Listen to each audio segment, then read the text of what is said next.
hit the red button. Okay.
Good evening, and welcome to the 2025 Peabody Candidates Forum.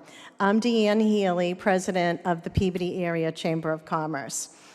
This forum is being presented by the Chamber and Peabody TV as an opportunity to get to know the candidates a little bit better and their positions on key issues that are impacting our community. So just to give you a little bit of an overview, we're going to go in 3 waves tonight, starting with the mayoral candidates. Then we'll take a short intermission, and we'll have the councilor-at-large candidates come up, followed by another short intermission, followed by the individual ward councilors as a group. So I just want to remind everybody that this is a forum. It's not a debate. It's meant to be a friendly exercise in sharing ideas and thought leadership. Each candidate will have a limited amount of time to answer the questions. So with the mayors, we will give you 3 minutes each to answer the question.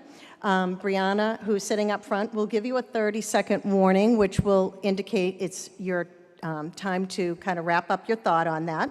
We will try to get through as many questions as possible this evening as time allows, but we do have 3 groups to go through, so we're going to have a lot of information floating around. The questions will be posed by our panel, which is made up of members of the Chamber's Government Relations Committee. And they are a group of people who keep abreast of issues impacting businesses in Peabody. So on the panel is Laura Meisenhelter, Executive Director of North Shore Community Action Programs, a local nonprofit organization. We have Matt Moak, Director of Web Development for Greyvock, an IT company based in Centennial Park, and Tony Carson, Business Development Officer with Rockland Trust Bank, located near the North Shore Mall. So thank you all for joining us tonight. And with that, I will turn you over to our panel to begin the question. So, Laura? Thank you. We just want to welcome to the stage Rochelle Agnetta and Mayor Edward Bencourt. Do you want to do the first question? No, go ahead.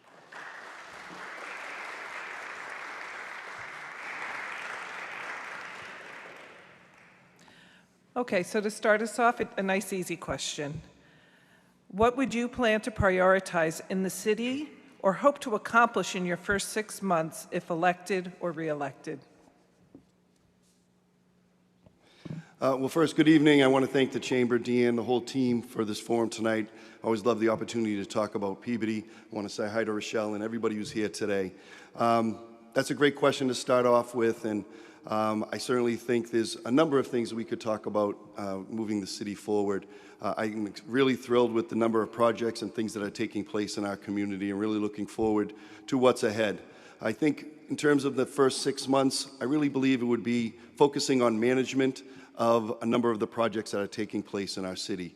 Right now in 2026, we'll be opening up a new public safety building that I'm really excited about. It will bring 21st century technology to a police department that sorely needed it. We have some tremendous officers and emergency personnel, but quite frankly, the building was failing them, and we were pouring significant money every year into that building to try to keep it operational.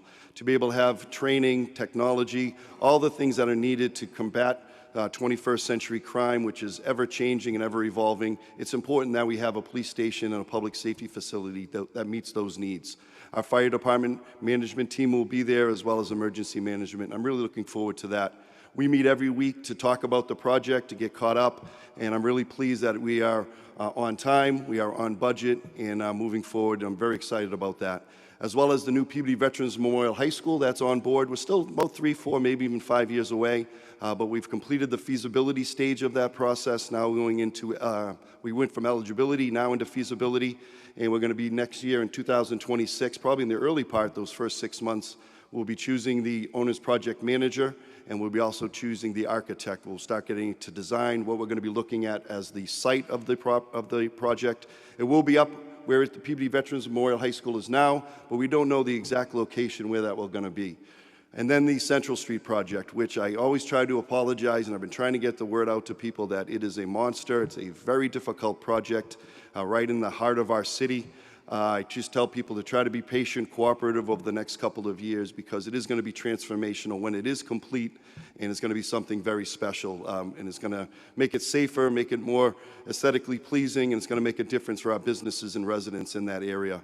And then also, I think there's going to be some important discussions we have about zoning, looking at additional uses for the analogic site, for Rousselot site, and then for our downtown. I think we have to look at some additional uses to bring in more revenue. So those would be the priority in those first 6 months. Thank you. Hi, I'm Rochelle, in case you don't know me, and I want to thank you very much for having me here.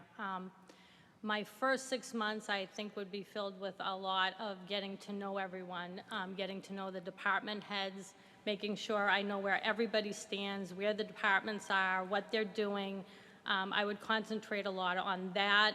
I would like to build a new website, a user-friendly website that would show where all of our tax dollars are being spent. I feel that the community does not have a lot of knowledge of where our money is going, how it's being spent.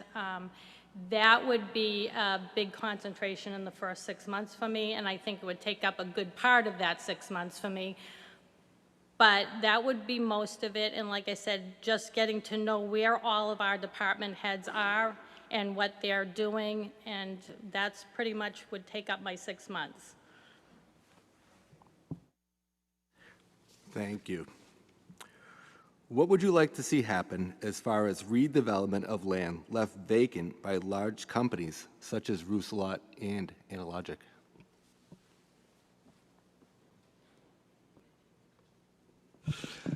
Thank you. And to me, this is a tremendous opportunity. I will say up front that it is very difficult to lose a company like Analogic. I can tell you right now that Analogic does not want to leave Peabody. I've met with them several times over the last couple of years as they've made their plans and made their preparations. A close classmate of mine from college is on the board of directors, and I know that they love Peabody, they wanted to stay here, but their business plan and their plans for the future just didn't align with the property that they have there now. But it does give us a tremendous opportunity to redesign and look at the uses of Centennial Park. We were able to receive a grant, and we have a consultant, R&D consultant, that's now working with the city of Peabody in order to develop and then ultimately present a new plan for for Centennial Park, so I'm excited about that. The group now that's looking at it is Tishman Speyer, and they have an exciting plan that will bring a lot of revenue to the city in terms of additional taxes, new businesses, new employees, and I'm really excited, not only that, but building permit fees. So there's a real opportunity there to design something special, and we're even looking at creating a business park within the business park. The other property, Rousselot, quite frankly, I think is a great thing for the city of Peabody. Certainly, Rousselot has been a part of the community for 200 years with Kodak, Eastman Gelatin, and then eventually Rousselot. But it is a property that's right in our downtown. It's quite frankly an ugly-looking property, and they've been downsizing and kind of growing smaller as time has gone on. We have an opportunity now at Rousselot to be able to create something, again, very special, look at some additional uses and potential opportunities at Rousselot. I think a potential mix of different uses would be great at that site. Right now, there's a preliminary agreement for a Sansone group to purchase that property, and they're looking at industrial and commercial. But I think it's going to be very important this next year, 2026, to really look at the zoning and what's allowed there and what opportunities could be afforded to us. Right now, that land is only zoned industrial, which limits us a bit, but also gives us control over what's going to take place there. And I think, again, this is an incredible moment for our city, an incredible opportunity in order to make some changes. And that really is a key part of our city near the Higgins Middle School. There's a lot of traffic already in that area that we have to make sure we take care of properly, intersections that need some assistance. So I look at this not as a detriment, but a potential opportunity to really do something special. Rousselot, with them leaving, it did create a bit of a deficit in our water and sewer bill, about hundreds of thousands of dollars per year, but not in taxes. The new person coming in, the new group coming in, is going to be able to bring us significant amount of tax revenue that we were not getting in real estate taxes from Rousselot. So I think this not only an opportunity to shape the future, but bring in significant revenue, bring in more employees. When Rousselot shut down, it was about 100 employees. I think whatever use is going to have there's going to be more than 100 employees. And I think, again, there's an opportunity here. I don't look at it as a detriment. I look at it as a positive that we could do something special in these locations. The other thing we're looking at with Rousselot is an opportunity to purchase the water rights. We're looking at some environmental testing now, but that could really set the city up in the future to really meet our water needs, and not just now. Will be long after I'm mayor, long after the councilors are there. Will be the next generations will have a real opportunity with water and to preserve our water needs. So that's something that we're working on as well. But both projects are very exciting and filled with possibilities. I agree that we have large opportunities going forward now with those properties, and I think after being at the, what did we just have? The International Festival. I'm sorry, this is new to me. Being at the International Festival and seeing Mayor Turigian's vision that has played out in 40 years, I think it is an opportunity for us to take and have vision and new imagination with these properties. I have discussed taking Rousselot, or a piece of Rousselot that's right behind the George Peabody Museum. Peabody has a large historical element to it. We have industrial, we have agricultural, we have witch, we have revolutionary history, we have pottery history, we have leather history. I would love Peabody to develop a real museum in Peabody that showcases all of our history. I think the building right behind the George Peabody building also has a large parking lot. It would drive people to Peabody. It would give them the opportunity to see what Peabody has to showcase. As far as the Centennial Park, I would love to see a performing arts center go up there, working with like a private-public partnership. Medford did that with their Chevalier Theater. I would love to see a performing arts center come in. It would bring a lot of revenue to the city.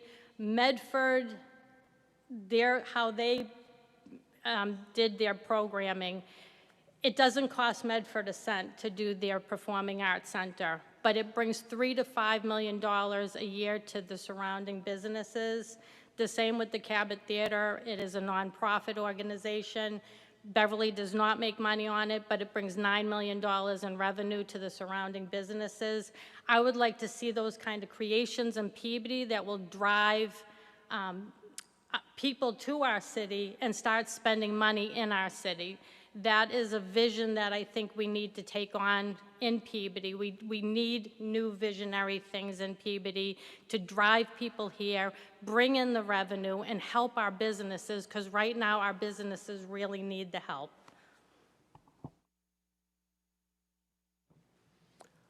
Good evening, candidates. Peabody currently enjoys one of the lowest property tax rates of the state.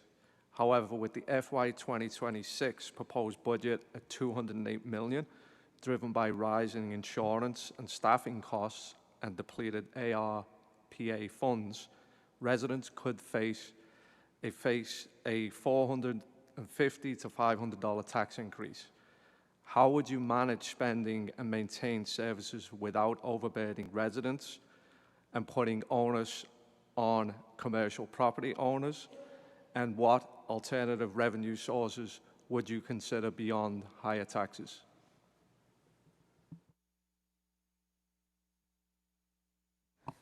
As far as new revenue sources, I think I just stated a couple of good revenue sources that we could get in. I've also looked into having our own ambulance service in Peabody and what that would cost us. I know it's a lot of money, but I think we need to make investments in the city that will be building revenue over years to come. And I think, again, the Performing Arts Center, a museum, ambulance services, I think we have a whole wide range of play in Peabody right now. We need the money to invest, but we also need to build revenue. So it's a circular thing that has to happen in Peabody, and we need to have a good 10, 20, 30-year plan out. I look at Woburn and how they were not doing so well, and now you see Woburn as a thriving city, but that was a 30-year plan. And when I make these plans, or I state these plans for bringing in a commuter rail, or I talk about Performing Arts Center, it's not something that will happen overnight. It is something that will take time, but we need to have that vision and we need to have that planning to go forward. And by building that revenue, that will help with people not paying high taxes or not having to make those tax hikes. And we really, really have to start investing in revenue in our city. Thank you. So it's a key question, an important question to be asked, and I think, again, the decisions that we make in these upcoming months regarding zoning and the uses allowed at those different sites are critical in determining what our next steps are going to be with our budget. We have a $208 million budget, and this year in particular was a very difficult year for health insurance. I think, as people know, our health insurance went up nearly 15% this year.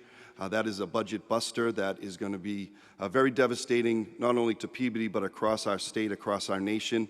Until we can get a handle, the state and the nation can get a handle on health insurance, is going to continue to be very difficult.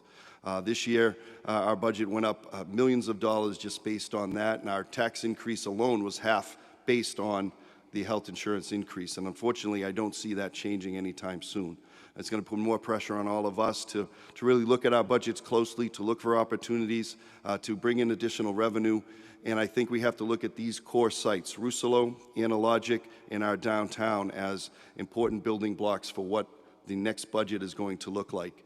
Again, we have to make a decision in terms of zoning, the allowable uses, to determine what makes sense for our city, what makes sense for the future, and what makes sense for our budget. I look at our downtown, and I've been amazingly happy with the downtown and the steps that we've taken over the last 10 years or so.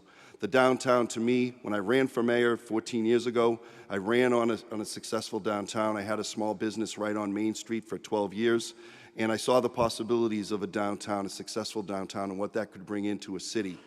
Back then, and it's historical fact that if you look, there were significant vacancies all along both sides of Main Street, and the factor I kept hearing was flooding. We took that head on right away. We invested millions of dollars in the city through grants that we were able to leverage, and we really did a great job being able to manage water. I think all of us remember that know the city well. Remember every major rainstorm we had Channel 4 and 5 and 7 and Fox coming down to wait for the flooding. And thankfully, they're not coming to Peabody anymore. They're going to other communities. I'm not saying that our flooding woes are over, but we have significantly improved our ability to handle major water events. And that allowed us to then bring and go to others to come in and invest in the city of Peabody. And now when you go down step by step on Main Street, you see the impact that it's made. We have a tremendous restaurant at 1 Main Street. Right next door on 3 Main Street is Rosemary. A little further down is Brothers, which had left and then come back to the city. Those are all vacant sites years back. Then we have Brody's that's just opening up next door, which was a significant investment.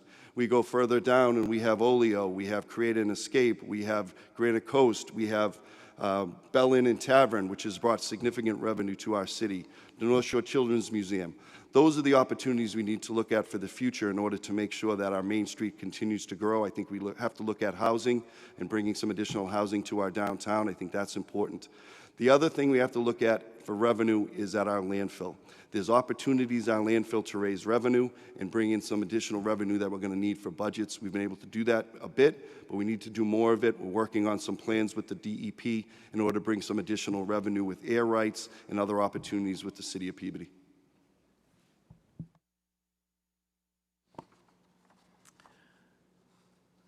Okay. Bullying and student mental health continue to be serious challenges in our schools. What strategies or programs would you support to ensure that every student feels safe, supported, and able to thrive academically and emotionally? Thank you for that question.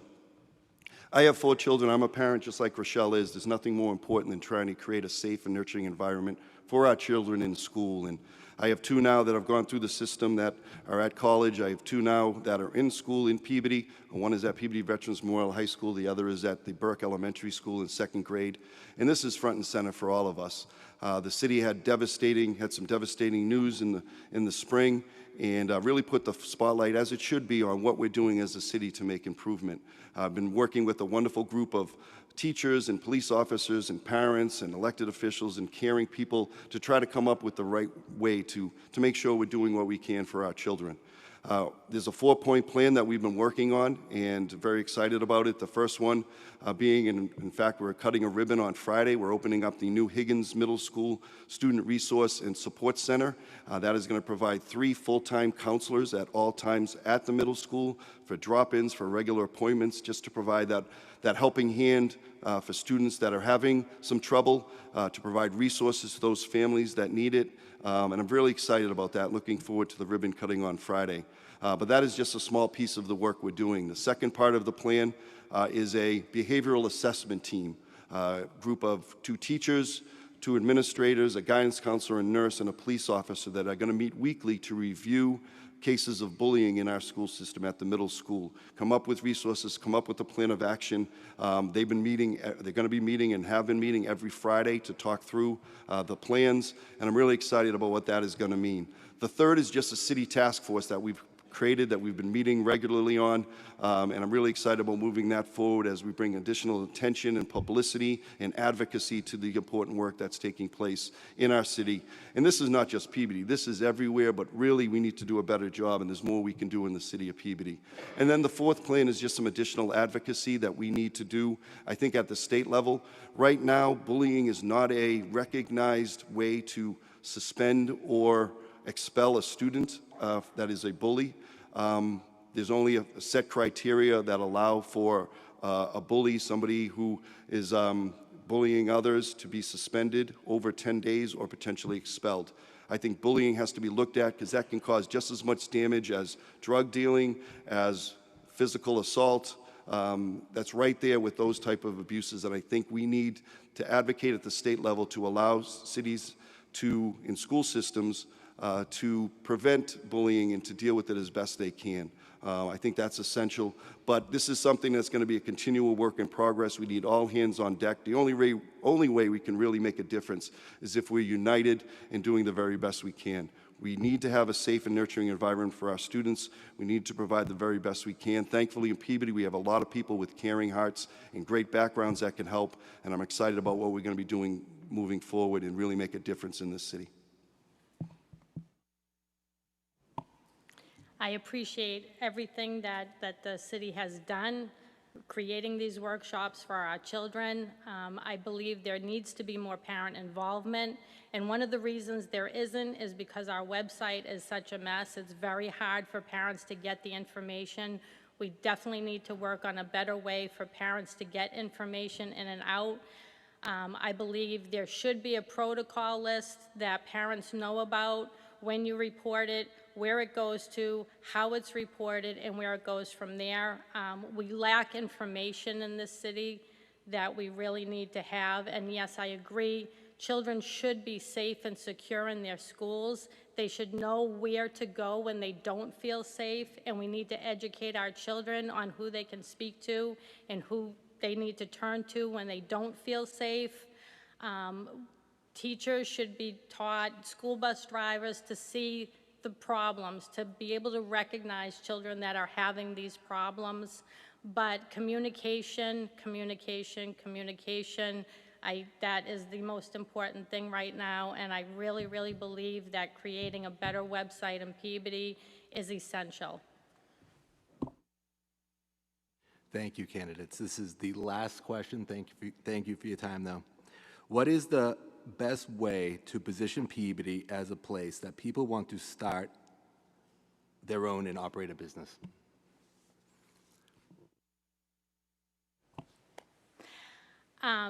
As far as businesses, Peabody needs, one, we need a business liaison that is there for businesses to go to. It's very important if people are coming in and want to create a business, they need the help.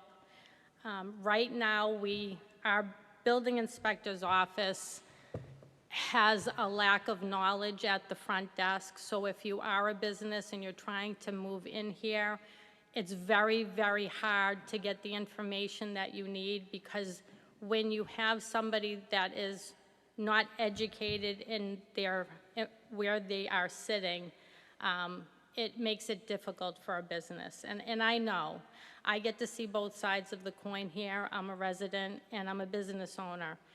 It took me 6 months to get a business certificate. I have had a business in Peabody for 30 years. I have never, ever, ever had 6 months wait for a business certificate. And not only is it the length of time of getting it, it's that the unfriendly environment that you have to contend with. It does not bring business in when you're not, if somebody you meet for the first time and you're bringing your business in is very unfriendly, it turns businesses away. It does not make you want. We have a website or a portal, a business portal, that is horrible. And anyone who owns a business in Peabody who has ever tried to get through that portal understands that you go into a loop forever, and sometimes you have to get up at 1, 2 in the morning in order to actually get the work done. But we definitely need to create a business liaison or a business group that can help businesses maneuver through what they want in Peabody. And we really lack that right now. And it lacks for even the businesses that are already in Peabody that need help, that are reaching out for help. I know I've spoke to other business owners that reach out for help and they don't even get emails back. 6 months will go by before they're even acknowledged as a business. We talk amongst ourselves, businesses. It's not a good look for bringing businesses into the city. There are groups out there that help businesses. One of them is lease. There's a leasing through mass development that actually looks for open sites in Peabody and will put in small pop-up lease places. So it's like if you want to own a bakery, you can come in and lease for just short term and see how it works out for you. And there's a lot of places out there that businesses can reach out and bring business into Peabody, but we need to start reaching out to them as well. Thank you for the question. I respectfully disagree with my candidate's opinion. We have a great number of people that in City Hall that are caring, compassionate, that do the very best they can, and all have difficult jobs, all work very hard, and I did want to state that I just wanted to make sure people know that there is a group of dedicated, hardworking people here. To me, it's all about communication and being out front and talking to people. You know, yesterday I got to go to Full Circle Diner, which is a new diner opening up on 136 Newberry Street for a ribbon cutting. And it was an amazing business. It was great to meet the family. It's a family business, and they could not talk enough about the great experience they had working with the city of Peabody, from the building inspector's office right to the mayor's office. And it was wonderful to see a new business coming, a family business opening up right at that location. A few weeks back, I was able to attend a ribbon cutting at 98 Main Street Bakery, which was an unbelievable project that the family did to create a beautiful bakery right in Main Street in Peabody. And again, the comments that I heard were tremendous comments about how it was great working with the city, that we were there from our business development officer to our building inspector right to the mayor's office. And it was wonderful to see. And then, you know, we've been able to have some great success working with the North Shore Mall. Over the last 6 to 9 months, we've had ribbon cuttings at Game Time, which is just an amazing place for children and families to attend, LL Bean, and then also the Skinny Pancake. And at each location, we were able to hear from business owners that talked about the great experience they had working with the city of Peabody.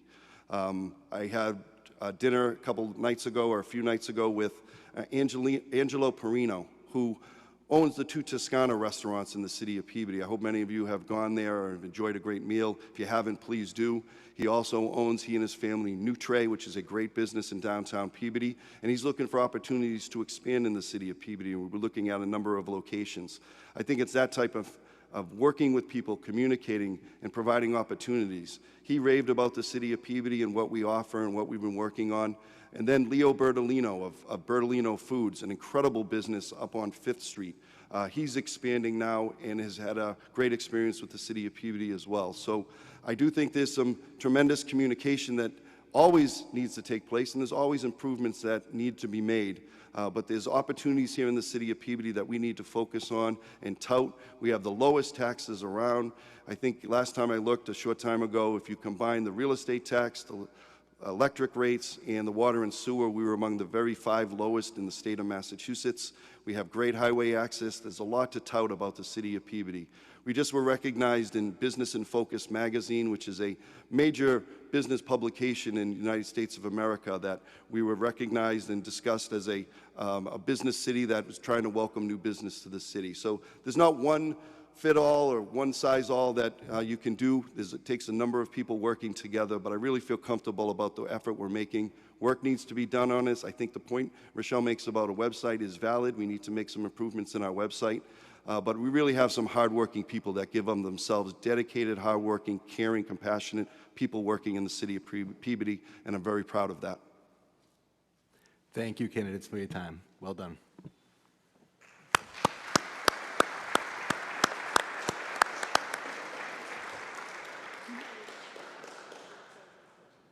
Oh. We're supposed to ask you for a closing statement.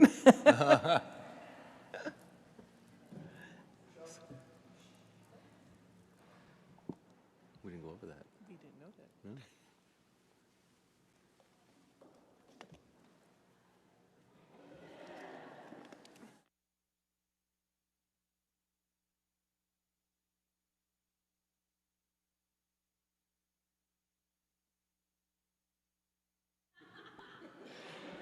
You thought you were done.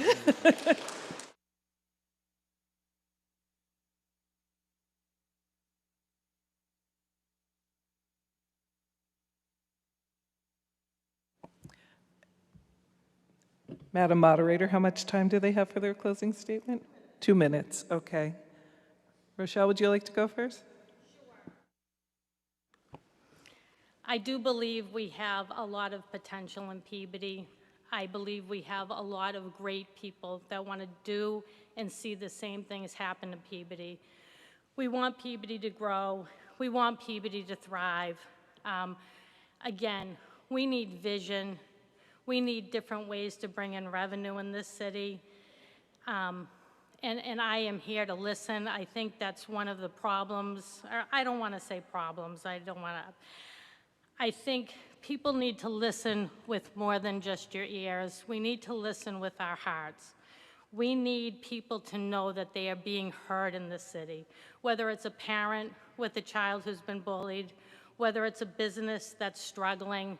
We need to open our ears. We need to open our hearts. We need to know that these small businesses that work so hard, they're the blood, sweat, and tears, and sometimes they get pushed aside, and they really are the part of Peabody that gives it character. Small businesses in Peabody are the ones that donate to your schools. They're the ones that donate to your sports teams. I really think that we need to give these businesses more. We really need a business liaison to help with these businesses more than what they're getting right now. And again, we need a website for people to be able to reach out in this community. But I appreciate you all. Thank you so much.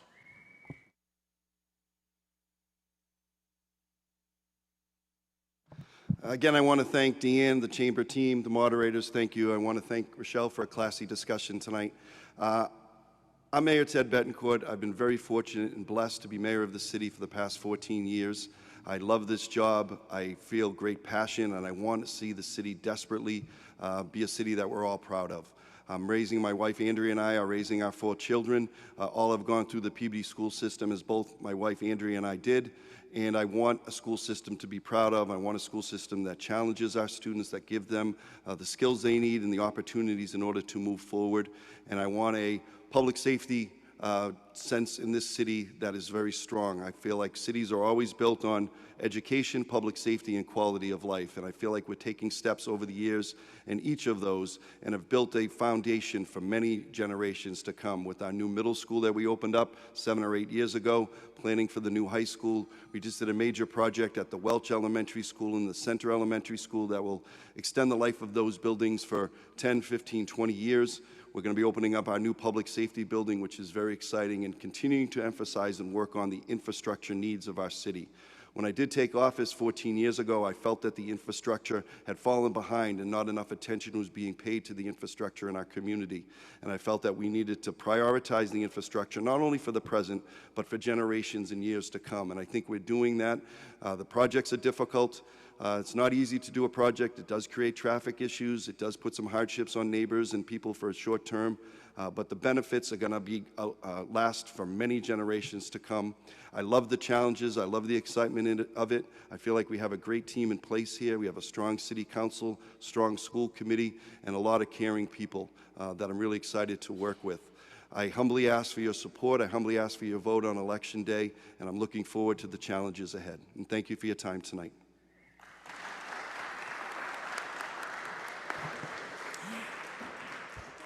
Thank you both for sharing that information, and we wish you best of luck in November. We're going to take a short intermission right now while we reset and bring up the counselor at large candidates. We'll be right back.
The candidates forum now with our counselor-at-large candidates. And as you can see in a moment on the stage, we have a large number of people here, which is great that so many people are interested in the well-being of the city and willing to serve, so that's wonderful. But it also means that we are going to be on a time constraints with getting questions answered. So for this group, we will limit them to a 2-minute response, and then at the end of the time, each candidate will have a 1-minute closing statement. So with that, I turn it over to our panelists. So introducing our council-at-large candidates for this evening, we have Jared Hockman, we have Jacqueline Corriveau, John Turco, Tristan Brown, Joe Amico, Tom Rosignol, and George Goulas. Thank you all for being here. So my first question to you, and we'll start off with George. Same question as with the mayoral candidates. What would you plan to prioritize in the city or hope to accomplish in your first 6 months if elected or re-elected? I would like to see the roads get better, sidewalks. Traffic-wise, it's too much around the city. It takes me a good half hour from, I live by the North Shore Shopping Center. It takes me a good half hour to come down here. I have to use sometimes the side roads to get down here.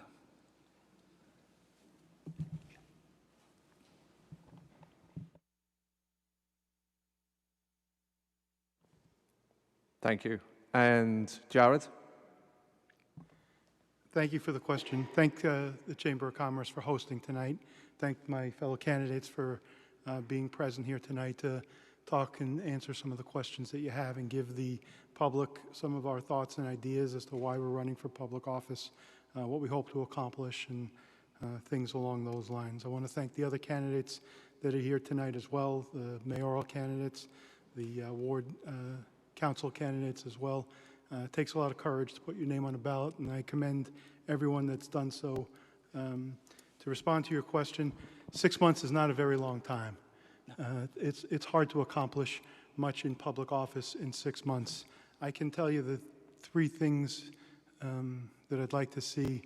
Well, I agree that roads and traffic are major problems in the city. I think they're going to take quite a bit longer than 6 months. I think they need to be studied.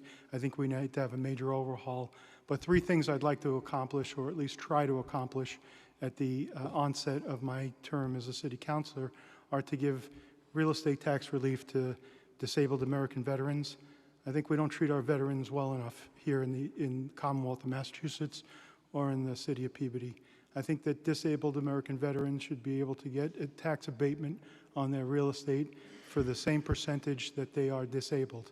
So if they're 80% disabled, deemed 80% disabled, they should get an 80% abatement on their real estate taxes.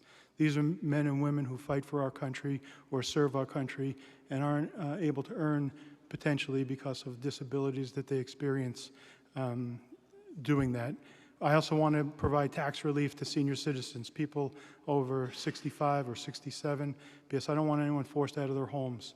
I want to be able to cap their taxes at that age so that they can stay in their homes because their cost of living adjustments through Social Security or other forms of income that they have aren't escalating at the same rates as the cost of living really are. And the third thing I'd like to do is to really take a hard look at Centennial Park and work on potential changes there. Part of the traffic problem that we have in the city is that South Peabody has no major retail supermarket. The people in South Peabody, which is considerable in number, have to travel either to Shaw's or Stop and Shop or Market Basket in order to get groceries, a basic necessity. And that creates problems in George's neighborhood on Prospect Street, my neighborhood off Lowell Street, and a lot of other places on 128. And I'd like to be able to look at the potential of zoning amendments to Centennial Park to allow for retail, particularly supermarkets and things along those lines. We also do need more housing in the city, and I'd like to see there's the potential for that in Centennial Park as well. Thank you, and I apologize for going over time. Thank you. And John? Thank you very much, and thank you to Deanne and to the Chamber for having us tonight. It's a pleasure. So, School Committee Member Hockman actually stole my thunder a bit. About a year and a half ago, Councilor Walton and I brought forth a motion before the council to take a better look at the zoning in the industrial park. We saw, I was the ward councilor, he's the current ward councilor, and through the last decade, we've seen a large amount of trucking companies come into the industrial park, and that was, the office park, and it's become the industrial park, and that's not what we wanted to see there. I don't believe that was Mayor Terigian's vision or Mayor Bencourt's vision for that park. So we brought forth before our Industrial and Community Development Committee for the City Council a proposal to look at the zoning, change it so that we could add a supermarket, we could add maybe an additional hotel, add some housing, whereas that area has direct access out of Centennial through 128, so it makes sense. And right now, we're not getting the revenues, tax-wise, that we should get out of Centennial. There's a lot of vacancies up there, a lot of opportunity for change. The thing that motivated me personally for advocating for change at the industrial park was, again, I said industrial, office park, is that I was up at, I think it's 3rd Street in Burlington. Amazing place if you've never been there. Dozens of restaurants, some small retail, a large amount of, a moderate amount of housing, and it's market rate housing. And it works very well there, and that's what my vision for the office park, and I hope in the 6 months that we get that done. And as the mayor mentioned, we are in the process of having that zoning done as we speak. So thank you. Thank you, John. And Jacqueline? Hi, everyone. Thank you so much for being here today, and thank you to the Chamber as well, and Deanne for putting this on today. It's a great opportunity to get to know what all of the candidates are about, and thank you as well to my fellow candidates for putting their name on the ballot. It is a very difficult thing to do, as Jared had said, and it takes a lot of strength to do that, so thank you guys for being here. So the first 6 months for me, I would really like to prioritize making sure that there are mechanisms in place for the residents to better communicate with the city and with our elected officials. I've made connections with thousands of residents going to doors, going to events like the International Festival, and I'm hearing a lot of the same feedback, which is that they're not getting the answers from City Hall or from their elected officials at all. Phone calls aren't being returned, roads are going unpaved, sidewalks are going unattended, and I know that we have a DPW that works very hard. I know we have elected officials that work very hard, but I think we need to do a better job of ensuring that when there are issues that come before the council, that people have the ability to participate in the way that they want when it's appropriate, because the integrity of all of our votes suffer when the people who want to participate aren't able to and when people's voices aren't heard. Thank you. Thank you, Jacqueline. And John? Thank you, everyone, for being here. Thank you to the Peabody Area Chamber of Commerce, Deanne, Brianna, your whole team, everyone here at the table. I also have a lot of respect for you. It's not difficult to it's very difficult to put your name on a ballot and to do what we do. There's no glory in this. We're all here because we really care about this great city, and that's the most important thing that we advocate for our residents. Education, public safety, the economy, and supporting our senior citizens are really important to me as a candidate here. In order to do that, you can't have a vision by yourself. You need to bring people in. You need to meet with all the stakeholders. So if you're interested in improving education, you need to talk to the people who are running the schools. You need to talk to teachers, right? They're in the classrooms.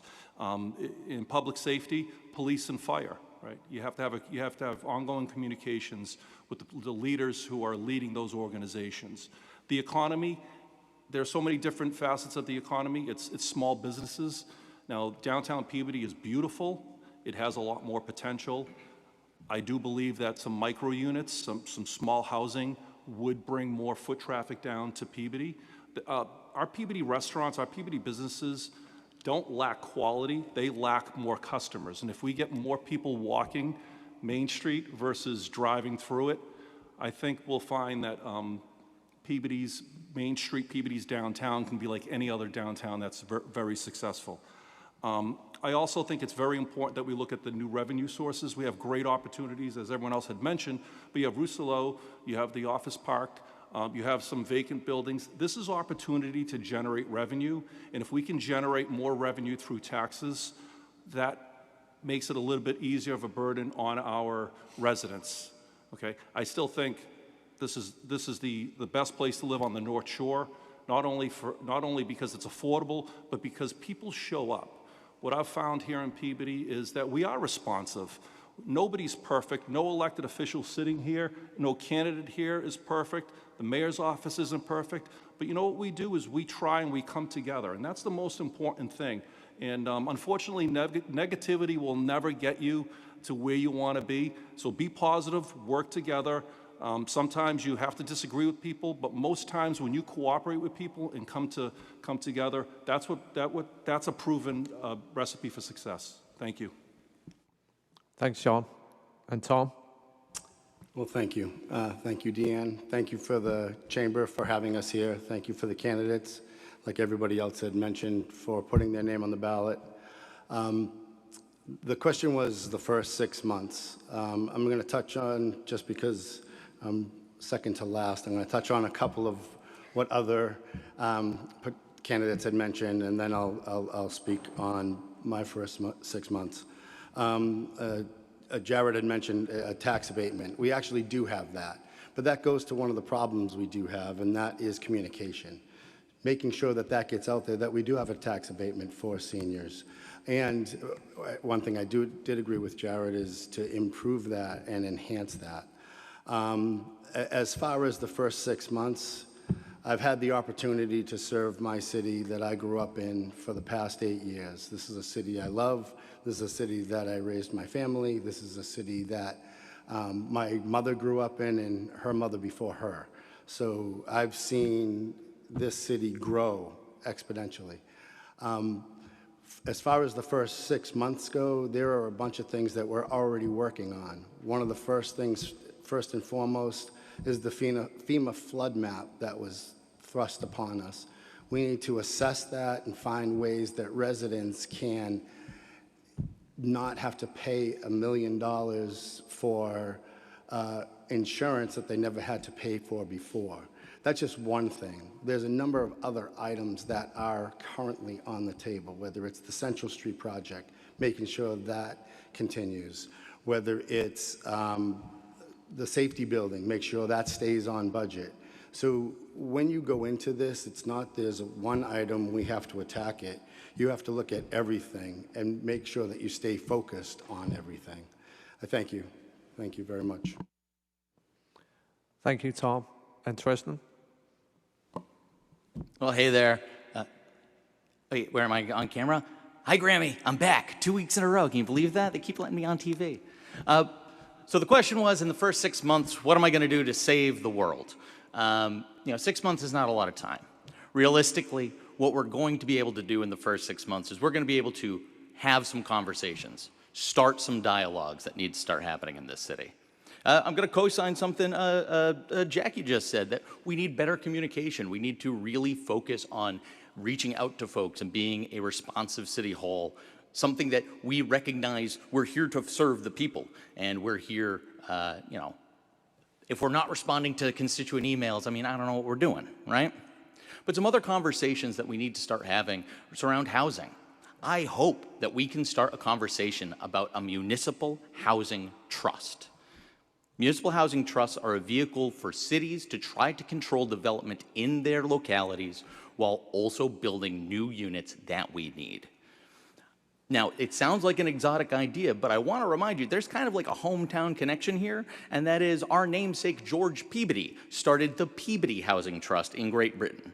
To this day, the Peabody Housing Trust in London provides affordable housing, not like, Section 8 or anything like that, but for working class people who don't qualify for other types of programs. That's a conversation we need to have. We also need to have a conversation about trying to protect people who are here. Our LGBTQ and trans neighbors and friends, our immigrant neighbors and friends are under threat like they've never been in the history of this country. Well, recent history anyway. Our neighbor Salem has taken a very brave stand by enacting a trans sanctuary city ordinance. We need to start that conversation here. Finally, I also hope we can start the conversation about putting kids on school buses. Right now, we charge working families $325 to $650 to put their kids on a bus and get them to school. Those who can't afford it and don't want to pay it but don't qualify for a free bus take to the road. And every morning at school drop-off time and every afternoon at school pickup time, 1,000 cars choke our streets, and it's madness. I say we give those working families a big old tax cut and put their kids on the bus for free. And I'll yield the rest of my time. Thank you, candidates.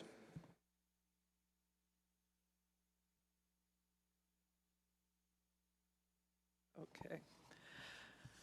So, to follow up a topic that's come up a couple of times in your responses, local businesses say that the lack of affordable housing is forcing employees to move to other towns or states. Yet, many residents are wary of new development. What strategy would you support to expand moderately priced housing in Peabody without disrupting the character of our neighborhoods? And we're going to start with, let's see. Why don't we go back to Tristan? I was hoping you'd say that. No, so go on my website, plan4peabody.com. That's plan, the word for, not the number, peabody.com. On there, we've published our housing plan a couple months ago. We need to take a look at our history. We're not the first society to ever come up against a housing crisis. In 1860s London, there were incredible slums, and luckily for those people, a local boy by the name of George Peabody happened to be a resident. He and his rich friends created a funding vehicle through which they were able to buy up properties and rehab them. So what happens is when you treat housing like a speculative item like that, is you get people trying to extract value out of that property. And for a lot of us, a house is really, honestly, we just need a place to live because we want to work nearby. A municipal housing trust combined with something like a George Peabody development district would allow the city to identify parcels, identify tracts of land that are prime for redevelopment, where the city, or rather the trust, and does not have to be filled with taxpayer money, by the way, there are lots of ways to fund these things, can rehab properties that need the help, create multifamily units where maybe there were single units before, while also zoning to protect the very neighborhoods that give Peabody its character. Look, I didn't grow up in Peabody. I come from a place called Freetown. I've lived in a bunch of different places. Often, other cities can just be a place to live. Peabody really has a sense of community, a sense of belonging that it's worth preserving. And my big fear is that if we don't have discussions about municipal housing trusts or other more forward-thinking proposals, development is going to control us, and we're not going to control our development.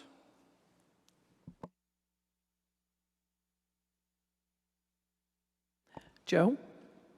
Thank you.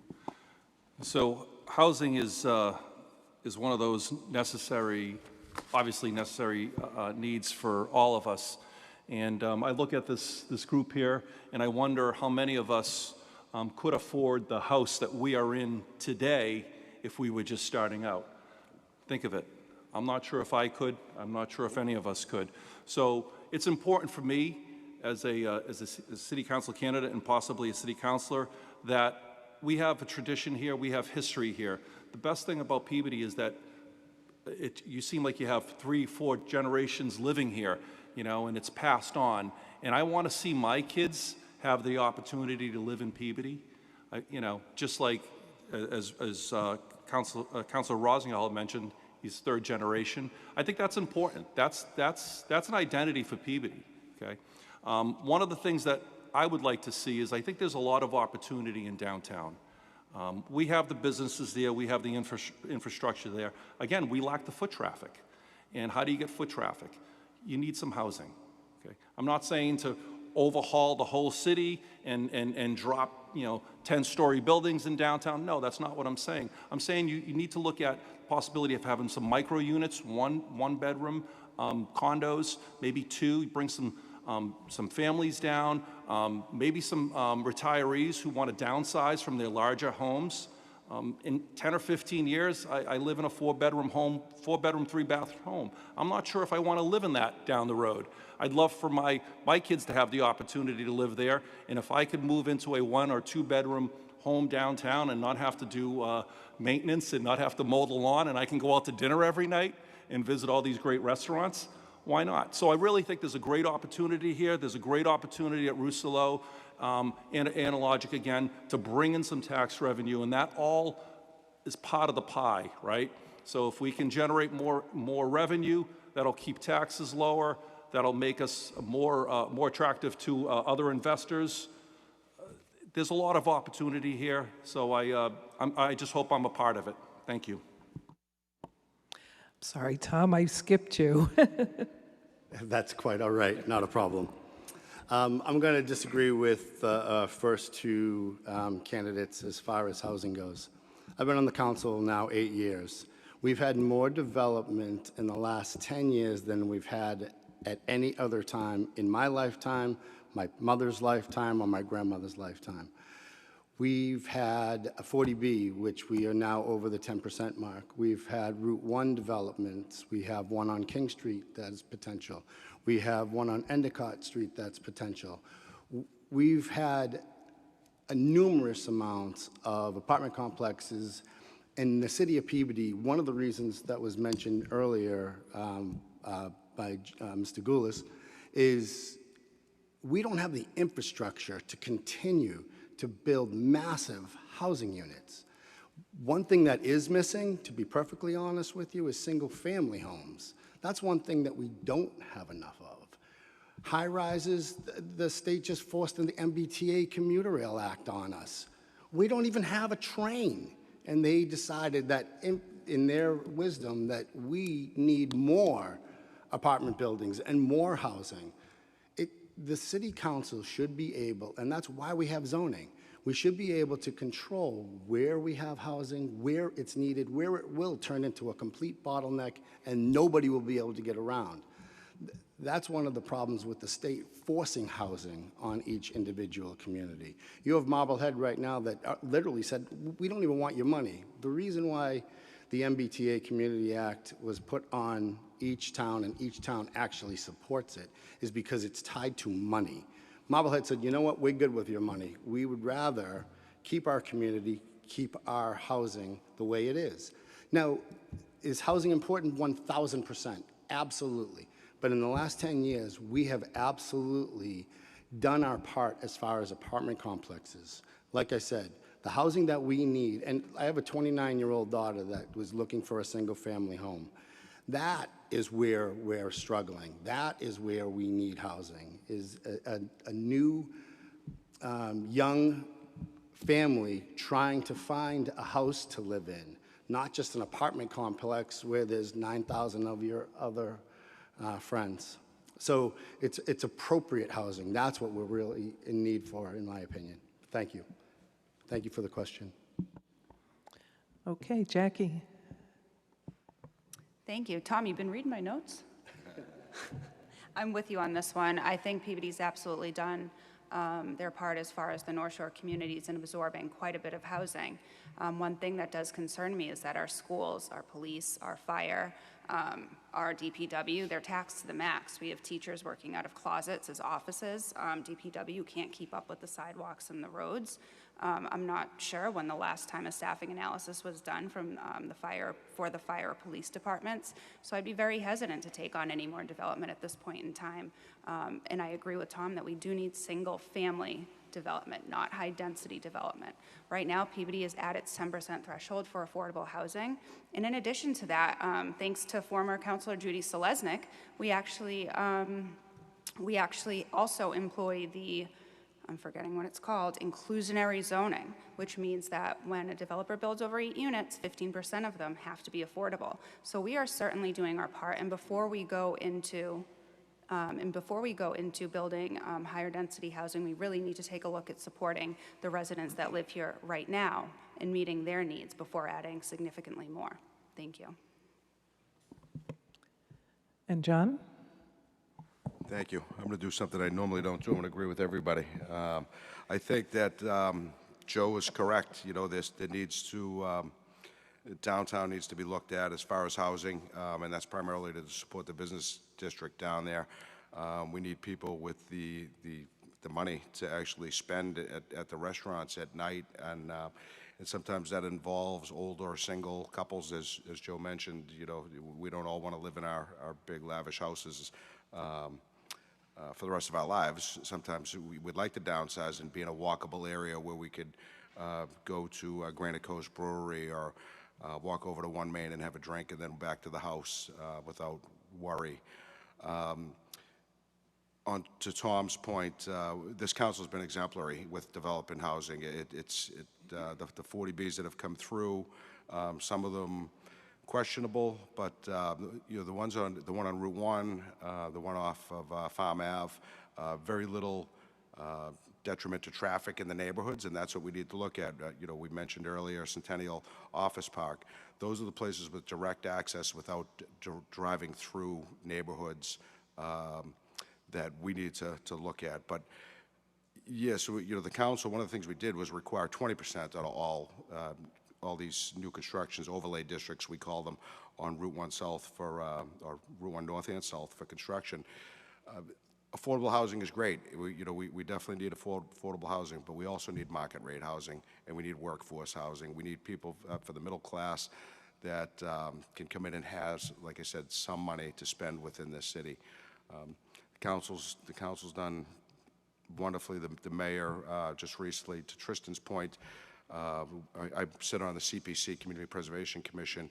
We have an affordable housing fund there, and we just recently, with the help of the mayor,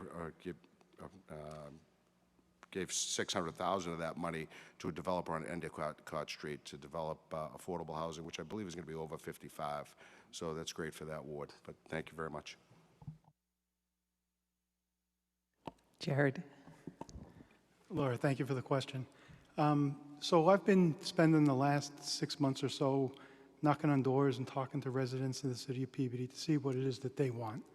And what I find is that there are quite a few folks who are empty nesters now, some whom are widows or widowers who live in properties that are too large for them to take care of, too expensive for them to take care of, and those properties show.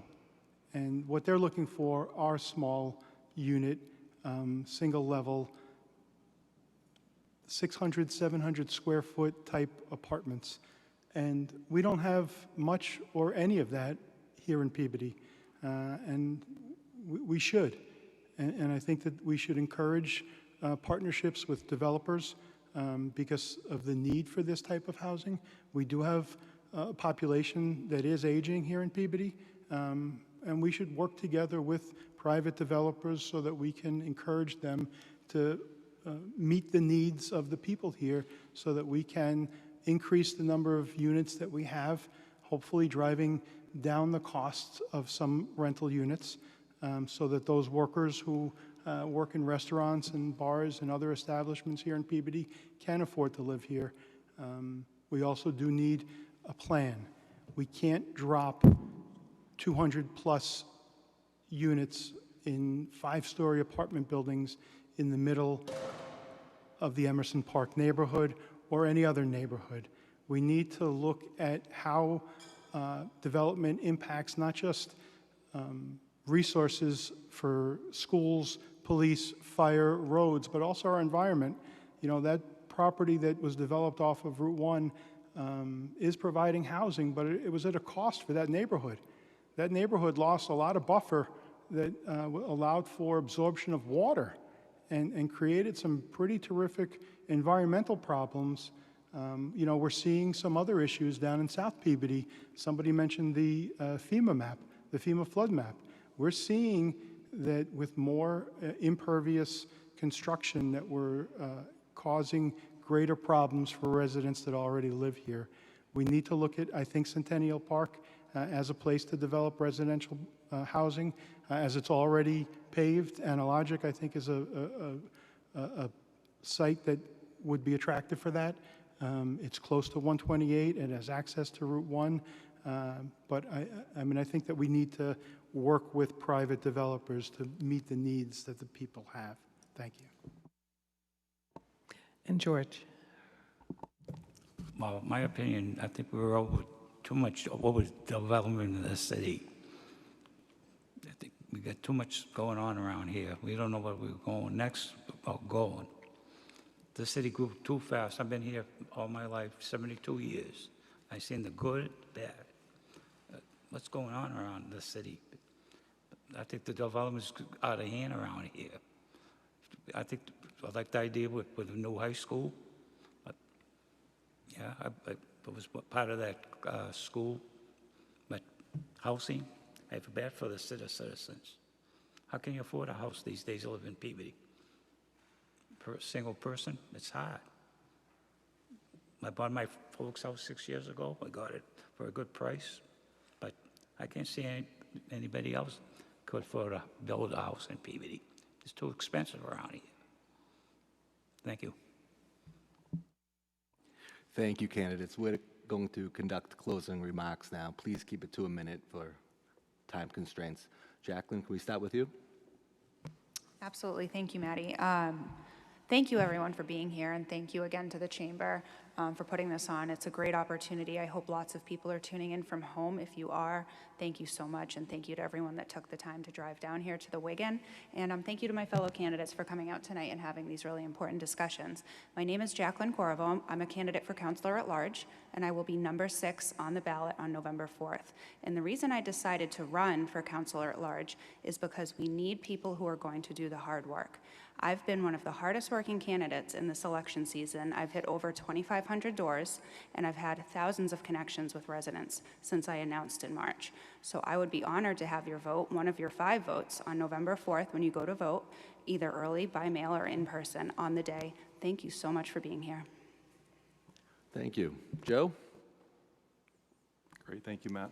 Thank you to the Peabody Area Chamber. Thank you for everyone watching on TV and in person here.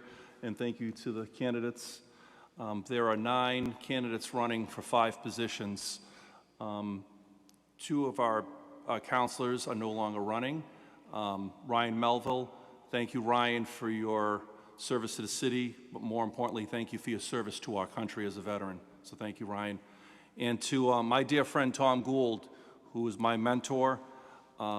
We could probably add 2 or 3 more counselors to fill his shoes.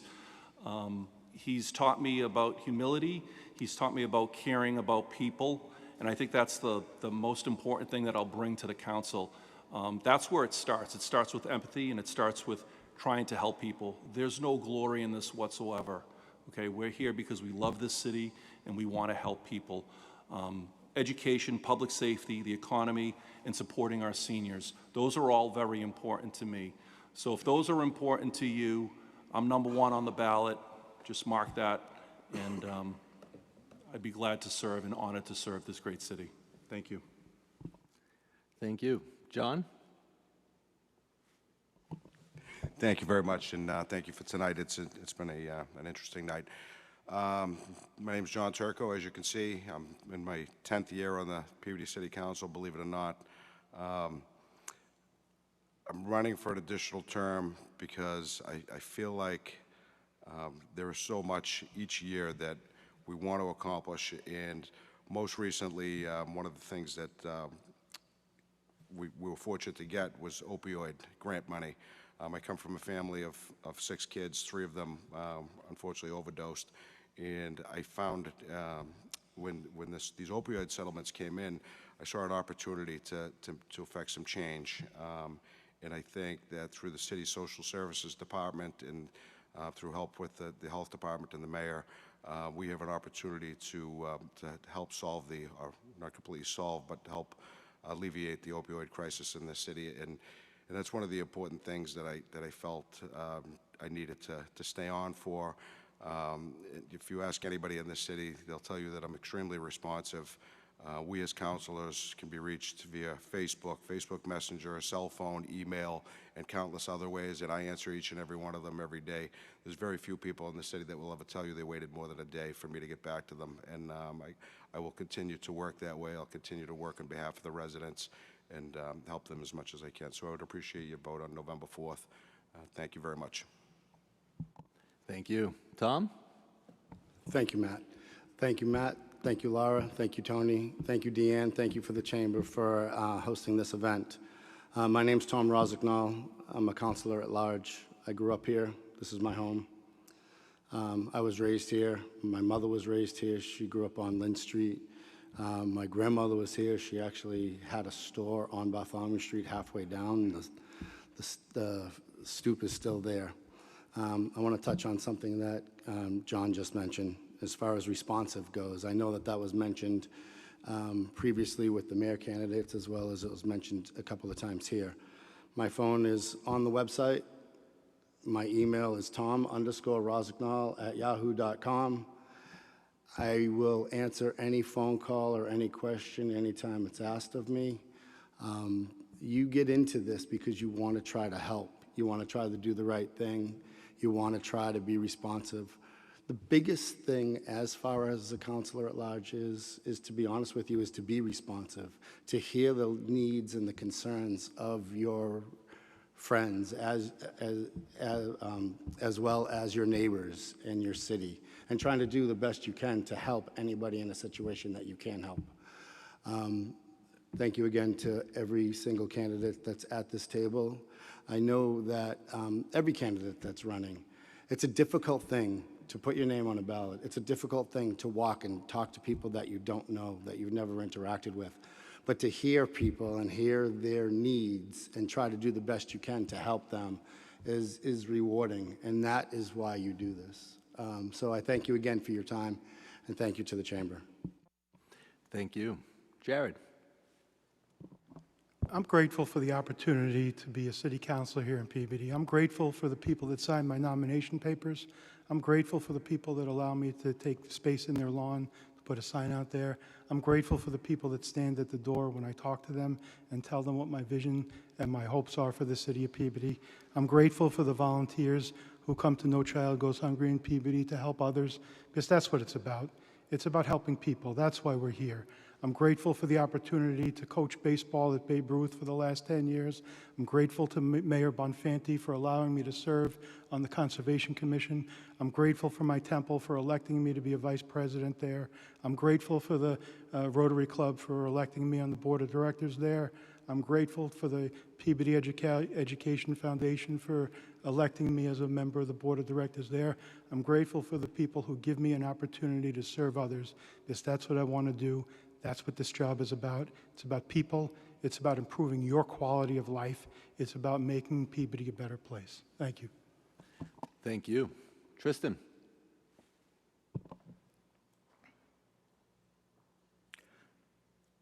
So I have a stump speech and that sort of thing. I'm going to punt. You guys can go to my website, planforpeabody.com. There's a video on the website. Tell you all about why I'm running. I just wanted to take this opportunity. It's been a rough couple weeks out there. And there's a lot of people, there's a lot of like high energy and a lot of high emotion. And I just want to say, like, this is what it's about right here. This is democracy, where people can come together with different points of view and have a discussion. And we can be opponents, but we're not enemies. We got to stop being enemies. I was at the International Festival this last weekend, and this really happened. A local Republican came over to the Democrat tent. I was hanging out in the Democrat tent. And you know what he said? Or she said, I don't want to give away an identity. Said, I miss debating with you. And God, I miss it too. Somewhere along the lines, we lost the thread here. Let's get back to a place where we can have strong opinions. We can express them with the passion that they deserve. And we can stop treating each other as enemies, even though we might be opponents in the moment. But if you want to hear about the campaign, planforpeabody.com. Go check it out there. Thank you all. Thank you. George? I'm very thankful for living in this city for 72 years, and I've been involved with Peabody sports for 30 years. Babe Ruth won a city championship in the World Series in '95, and I'm a big, say,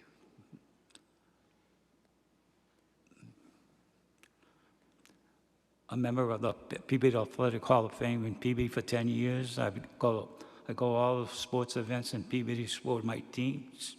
I'm very proud to be living in Peabody, watching Peabody sports, and I'm a number 4 in the ballot. I'll be a big asset to this city. Thank you. Thank you, candidates, very much. Well done. Let's have a round of applause.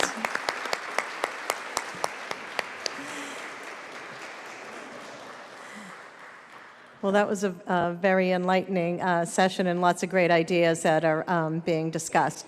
So we're going to take another short break while we reset, and we'll return with our ward counselors.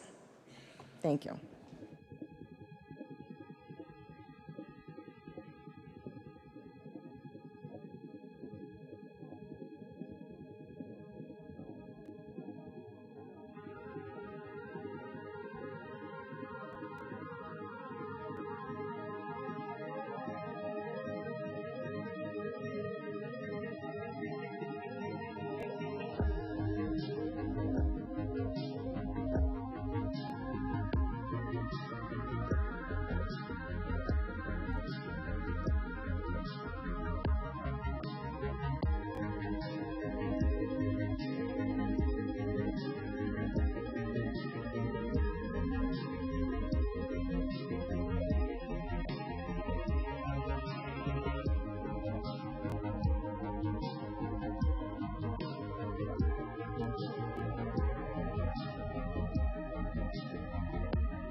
And we're back.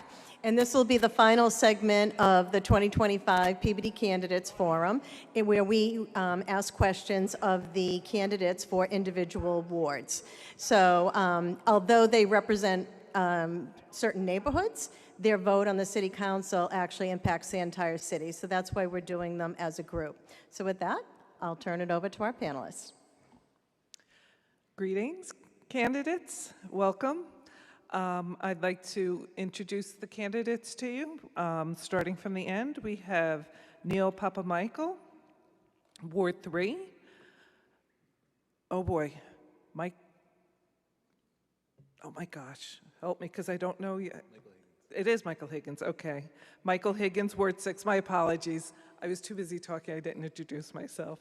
Craig Welton, Ward 1. Stephanie Peach, Ward 3. Brian Cox, Ward 6, Wendy Ladoff, Ward 2, and Mike Troisi, yes, I got it right, okay, Ward 2. And with that, I'm going to turn the mic over to Maddie. Thank you. Candidates, what would you plan to prioritize in the city or hope to accomplish in your first 6 months if elected, re-elected? We'll start with Mike and work our way left. Thank you.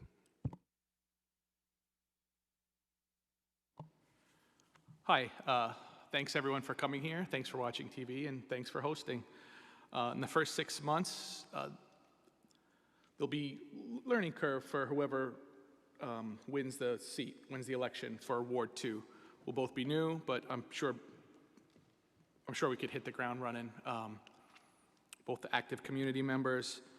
I'm aware of how city politics works and stuff like that. But my priority would be, first and foremost, to make sure that the Rousselot development goes smoothly and kind of to piggyback on what the other candidates said, the mayoral candidates and the at-large candidates, you know, having a little bit of control of what goes in there.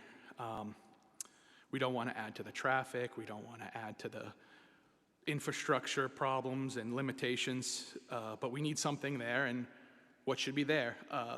For that development, I'd really like to see whoever goes in there to kind of help plan the community around there. Allen's Lane is a very busy street with Higgins Middle School there. There's only one sidewalk, no sidewalk on the other side. When we develop that area, give a little bit of easement, make another sidewalk, widen the street, ease the traffic. It's very busy there, especially in the morning and the afternoon, but I live right across the street from it. It's a problem.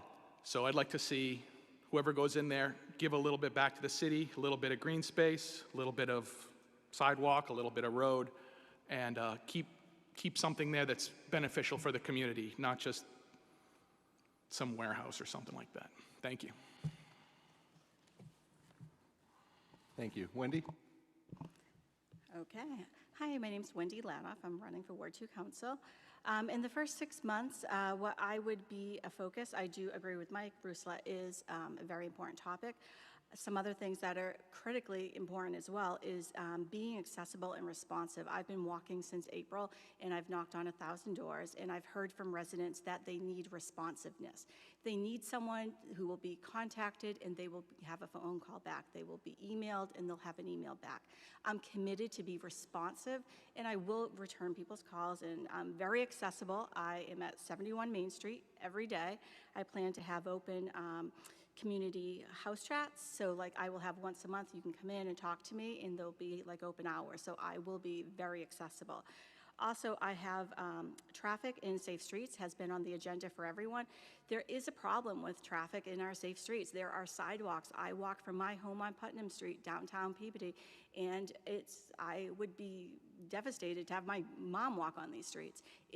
These sidewalks are broken, there's potholes, and we deserve to get these streets safe and these sidewalks and crosswalks safe for our families.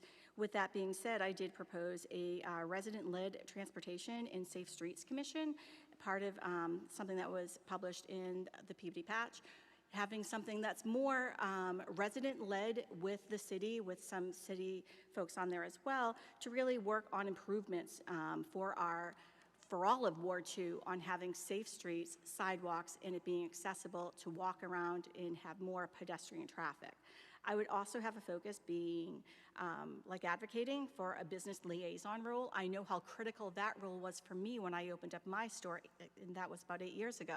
They helped me through the entire process, and it was seamless. And I know we don't have that, and I've heard frustrations from my fellow business owners how difficult that process was. So I know there's a difference in having that role there, and that would also attract more people to come to Peabody to open up a business and make it easier, and that brings more tax revenue. So those would be the things I would focus on, and of course I'm going to add in there, although my focus is through all of Ward 2, is focusing on revitalizing downtown. We've made great strides, but there's a long way to go, and that is something I am passionate about and committed to doing, along with keeping the entire Ward 2 safe and accessible for our community and residents. Thank you. Ryan? First off, I just want to thank you for having us all here. The first 6 months, I would continue to go out and talk with residents, listen to what their needs are, their concerns. Most importantly, get back to them. That's one of the things that I'm hearing. They don't know where to go, emails aren't being responded, and just be transparent with everyone in the community. Thank you. Thank you. Stephanie?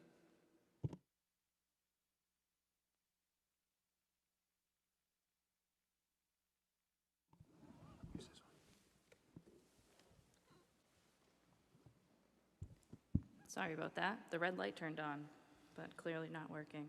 I'd like to thank the Chamber and Peabody TV for hosting this here tonight. It's so important for the people here in the auditorium, but for just the folks at home to be able to hear from all the candidates running this November. In the first 6 months, other candidates have said tonight, 6 months is not a lot of time. And I remember when I ran first 4 years ago, I think I had a list 2 pages long of what I wanted to do in 6 months, and reality set in. 6 months in government is like 2 days. So I'll continue what we've started.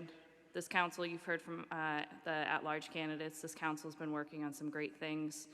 I'm lucky to be looped into not only things that impact Ward 3, but throughout the whole city. So that's been great as we talk about Centennial Park and revitalizing that, and we talk about downtown, we talk about Walnut Street and Ward 3, and these all currently have ongoing studies to see what is viable here. Specifically on Walnut Street, we're currently doing a study that would determine whether or not any certain redevelopment would worsen the flooding. So it is in a floodplain. That's not something that we cannot change. But if we were to redevelop, we got a grant for it, so that was great. It didn't come from our budget, but we're making an investment so that we can show other private investors that it's worth redeveloping Walnut Street. So that's something I'll continue. I hope to see, I think that's on schedule to wrap up this June. So that will be within the first 6 months. I'll also continue with Central Street in the spring. We'll be back starting additional work on Central Street, really the bulk of the project on Central Street. It's come with a lot of challenges and speaking with different neighbors and residents, and I'm sure those challenges will resurface, but also additional challenges will come up. And that's something I've been working with our public safety officials on for the last year and a half as we've been working on Central Street. And then to continue, I'm on the building committee for the Peabody High new building. So to continue that work, as the mayor said, we're about 5 years out from a new high school.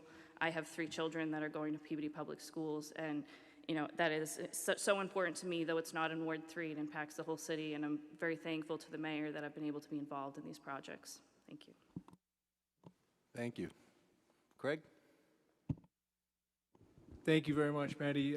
Thank you also, Peabody Chamber of Commerce, for hosting this, and thank you for all the candidates coming today and for everyone who's here and everyone who's watching at home. I have the good fortune of being on the council currently and being up for re-election. So day one for me would be continuing to work with constituents to address the issues that are important to them. As Stephanie mentioned before I came on, the first, if you were to ask me this when I first got elected, I'd say, well, we're going to start with this and we're going to start with this. The reality is day one is probably going to be sidewalks and trees. That's probably the 2 things that we get the most. And I'll continue to work on trying to provide as much assistance for those little quality of life things that we all get as city councilors get a lot of outreach for. As far as strategic priorities, I think I think Wendy had brought up a business liaison. I think any investment in business liaison work is very, it's a value to the city, but I'd like to work to illustrate a return on investment. So before we hire a new position or add more money into that, what is that going to do? That's particularly of interest to me because Centennial Park is squarely in Ward 1. So I think having an opportunity to bring more businesses in, we see a lot of high vacancy rates there currently. That's something that I'd like to focus on going into the next term. But as far as the first 6 months, I think really we have a lot of big projects coming online for the city. So trying to figure out where we can find those wins along the way without having to spend a lot of money along the way as well. But that's it. Thank you. Thank you. Michael. I'd like to thank Deanne and the Peabody Area Chamber of Commerce and PATV, and more importantly, all the residents that are watching on TV or here in person in the auditorium. It's a wonderful opportunity to get to speak to everyone. I think it's been said before by other candidates or councilors at large, and Stephanie as well. Your first 6 months, it's very difficult to get a lot accomplished in the first 6 months. You're definitely on a very steep learning curve, and I went through that learning curve, and it maybe took longer than 6 months to get through it. But nonetheless, it's very imperative to take action in your first 6 months because things take, as I'm learning, longer to get done than expected. And so you cannot lose weeks in the first 6 months trying to get stuff done. I am fortunate to be part of I think, a highly functional city council. I think we've got a lot accomplished during my first term, year and a half in. I'd just like to talk about some of those accomplishments. The Carroll School revitalization, the Central Street project. We're in the beginning phases of a new high school. The West School roof and South School roofs, they're going to be repaired. The Council on Aging roof and mechanicals are going to be repaired. And I'm really proud of the fact that in my ward, in the first year, I was able to get some roads and sidewalks repaired, but Winona Street from Five Corners to Route 1 was a massive stretch of roadway that had to get done. Hadn't been done in more than 30, 35 years. It was in desperate need. So I propose that I will continue to go after those kinds of infrastructure build-outs and improvements. That's how I campaigned when I first ran, and I'm going to continue campaigning on improving our infrastructure. Also, in Ward 6, it's somewhat unique is that we have a quarry in our ward, and it's very active, and we talked earlier about quality of life improvements. It's incumbent upon the Ward 6 councilor to make sure that the quarry is abiding by the strictest special permit issued in New England for quarries, and I will continue to do that work if I'm fortunate enough to win your vote again. Thank you. Thank you. Neil. Did I hit rank it? My name is Neil Papamichael. I'm running for Ward Councilor for Ward 3 for the first time. I was born and raised in Danvers, but my parents had owned businesses and properties in Peabody for 30 years. Everybody talks about 6 months like it's a remarkably short time, and it is a remarkably short time, but it's a quarter of our first term because we run 2-year terms. So it's a very short time to do a lot of work. I have a very unique perspective in the city of Peabody because I've been an outsider my whole life. I've been waiting for this moment on this space my whole life. I was walking down Tremont Street to get signatures, and I hit a crack of the sidewalk, and I fell and landed on my face. And I split my face open, and I left 2 teeth on the sidewalk. No one is more impassioned about this city. We need to get the sidewalks fixed. We need to make it more friendly for pedestrians. We need to make it more friendly for everyone. We need to cross language barriers. We have 17 languages in the city of Peabody. I can only imagine that we don't have translators sitting in this meeting. I wish that we did. We have a huge disabled population. We need meaningful lives for them. We need things for them to do. They need to be known that they're important. We need the different constituencies in the city to know that they're important. We need to be able to give them access to voting. We need to give them access to food. We need to give them access to communication with us on a daily basis because we are the front line of what they need to get them help. We are the conduits to everybody else in the city. So I would work my first 6 months to streamline communication and open up communications between myself and my constituents, whether it be email, whether it be mostly on the internet because it allows you to cross languages and cultures, but I would have 24-hour access, so if something happens at 2 o'clock in the morning and they need help, I would know about it, not right then, but very quickly, and I would have the access to get them the help that they need to get people that can do things to people that need things. Thank you. Thank you, candidates. Okay, so the next question. Communication with elected officials and/or City Hall has been mentioned as an issue for both businesses and residents. How would you improve communication and the sharing of information and transparency within the city for a more informed community? And we'll start off with Stephanie. Thank you. Communication was one of the major things I ran on 4 years ago. I continue to use several different platforms to communicate with the residents of Ward 3. I am available email, phone, text, Facebook. It's a lot. It's a lot to keep up with. I've mentioned before I have 3 young children. I also work full-time. It's surprising to people when I talk to them that this is not my full-time job. It most certainly could be a full-time job, but it does not pay nearly any bills. So I do my best, and I communicate, and that doesn't always mean within an hour. It doesn't always mean within 24 hours. I had a baby recently, 6 months ago, and I had people reaching out to me while I was in the hospital. And when I got back to them in a couple weeks, that was okay to have that explanation, because we do all have our own personal lives. But I do communicate. I've posted every single city council meeting that has occurred in the last 4 years on my city council page. So that's something that I heard a lot of when I was campaigning the first time around, is that people didn't know what was on the agendas, they didn't know when the meetings were, and so I make it a point that every single meeting I have posted on my Facebook page as just one way to let people know. We've also, over the last 4 years, made improvements to the city website to make sure that the calendar is updated. It's a lot more user-friendly than it was. I think there's more that we can do to improve our city website. If you look at other cities around, we all kind of use the same format. There's definitely someone you contract out to build your website, and so they start to look similar. But we've made significant strides, I feel, as a city council, as elected officials, and through the city to get information out there. And if people don't say they don't know about things, I don't know that they're actually looking for it. So that's what I've tried to make in an effort, to make it so you can put as much information out there as possible, so that there's no one that can say, well, I didn't know that was happening. Because if you look for it, you should be able to find it now. That's not true for everything.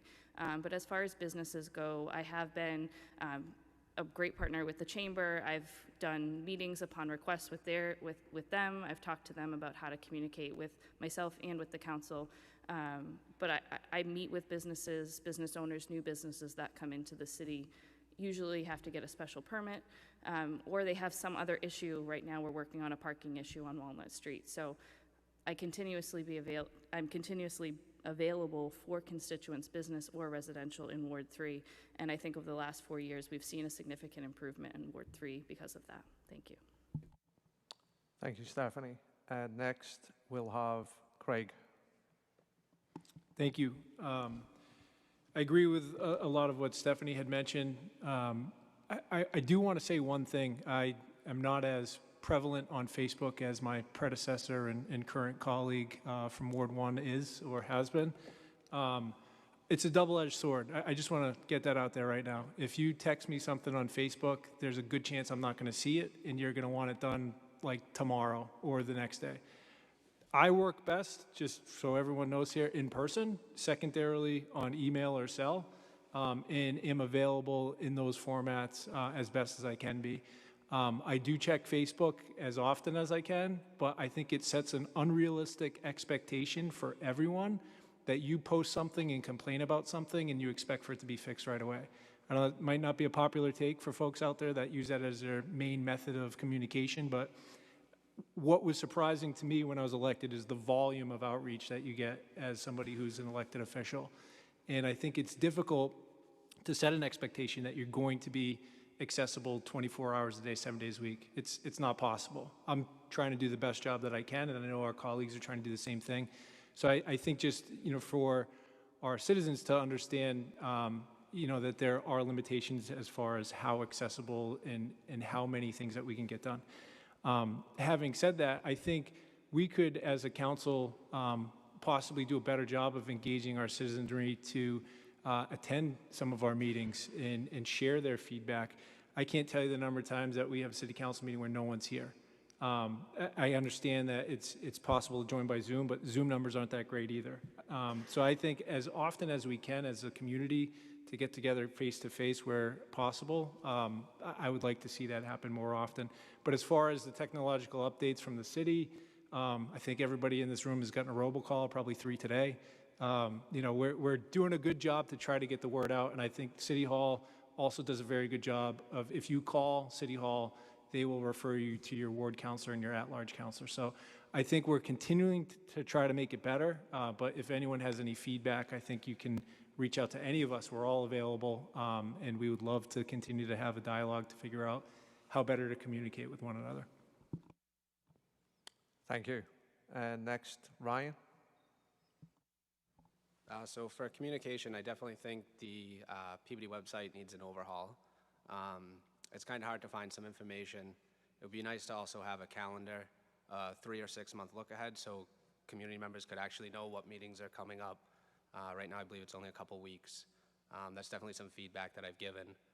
Also, another idea would be to have it linked to different wards, so you could find out what's happening in that particular ward. If there's a zoning issue or a ZBA meeting coming up for your ward, you would have easy access to it. I kind of find it hard to navigate sometimes, and I've gotten a lot of feedback that it is hard to navigate. Thank you. Thank you. And next we will have Michael. Thank you. Yes, much like the other folks before me had said, that especially the councilors, we do get a high volume of communication through many different media types. I am accessible through Facebook, through the city email, through my own email, through my phone, text messages. I will respond to any form of communication. I would remind folks, though, that if you want to have an official documented form of communication, Facebook is not considered an official communication by the city. So I tend to follow up with emails from my city account so that we have some documentation of our conversations. I'd like to, my favorite form of communication after a resident will reach out to me is typically have a meeting with them. I'd love to hear their issues face-to-face when that's possible, but it's not necessary. I just have a collaborative style when it comes to solving problems, and I take that same exact approach with issues that have come up in the city. I do like to reach out to the department heads and folks that work with them and have actual face-to-face meetings whenever I can arrange that. I'm also a firm believer in continuous improvement, and I believe that not only with things like the website for the city, but I take that personal too. I am improving since my first 6 months of my first term. I had to learn to really improve on that, and I continue to do it, and I will go forward doing that. But as far as our Peabody Connect site goes, I think we can do more with that. I think we can have some push messages and some alerts coming out of that going forward, and I would be very supportive of any improvements like that to our Peabody Connect app. Thank you. Thank you. And next, Wendy. I'm not used to turning on a mic, I apologize. I was saying how this is a great question. I do believe from a business standpoint and from a resident standpoint, it's great to have that two-way conversation and communication. I do believe you need to connect with your residents in a form that works for them. Unfortunately, social media works for a lot of people, and I'm on social media, so just as I do in my business, you have to reach your customer or you have to reach your residents the way that's most effective for them. So, of course, like face-to-face is very important. I'm committed to having some open house chats once a month and looking to make those connections one-on-one. I'm also committed to continue to walking my neighborhoods and talking to my residents so we can find out what's important to them. And following that up with just a continuous direct line of communication via like email or unfortunately Facebook or social media to some extent, and following that up as needed. I do believe a proper response, in my viewpoint, would be within a day or two, and I have that shown by, I've already had residents reach out to me with concerns, and within a day or two I've been at their house talking to them, hearing them one-on-one on what their concerns are. I had someone recently on a Saturday at 10 a.m. It was like, I'd love to meet you. Where do you live? I'll be right there. That's the type of person I am. I will have constant communication and be accessible to you. And from a business standpoint, that liaison position is critical in closing that gap for those business owners, because we need that point of reference. And you don't want to have that frustration as a business owner. Imagine Sarah from Olio. She has a wedding. She has something happening. It's critical. So she might not be able to reach her ward counselor, but she may be able to reach out to that liaison to close that gap. Thank you. Next, Neil. The debate moderator asks the autistic person about communication. Sounds like the setup to every bad joke I've ever heard. We won't go anywhere with that. Communication, again, is all about accessibility. It's all about connecting people who have things to people that need things. This is my cell phone. I am in the sandwich generation. I have a 23-year-old daughter who is starting out on her own. I have 83 and 81-year-old parents. I am never, ever, ever unreachable. I'd like to fib and bloviate and say that I would be able to present that to my constituents. I can't do that, but I will be as accessible as humanly possible. I have a group of people. I believe it's important to communicate with people and the abilities that they have to be able to communicate. As I mentioned before, we have a plethora of languages in Peabody. We have to be able to communicate with people in the language that they're comfortable in and in the culture that they're comfortable in. If I can't answer a question, I will dip into my wealth of contacts. I will send someone to the person who can solve their problem directly. If I can't communicate with them because there's a language barrier, I will find somebody who can communicate with them in their language so we don't have to translate, because everything gets lost in translation. But communication should be, we are the front line of the city. We are who you go to for help, so we need to be accessible, and we need to know who to send them to, and then we need to follow up so we track to the end of the conclusion.